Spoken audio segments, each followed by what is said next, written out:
Barka da zuwa tashar Fasaha TV. Ku ci gaba da bibiyar mu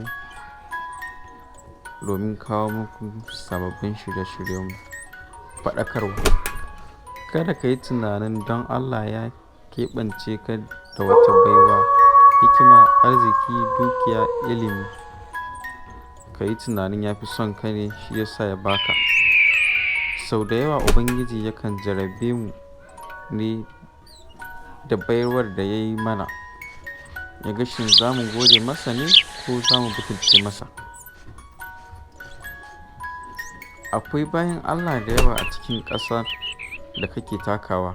Akwai waɗanda suka fi ka ilimi, kuɗi, kyau, jarunta, imani, rashin kunya, girman kai, tsoron Allah, riƙo da addini da amana da duk abin da kake takama da shi. Akwai waɗanda suka fi ka kuma suna cikin ƙasa kana takawa.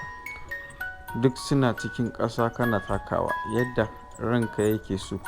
Kai ma wata rana haka za ka kwanta a taka ta. Allah ka samu dace,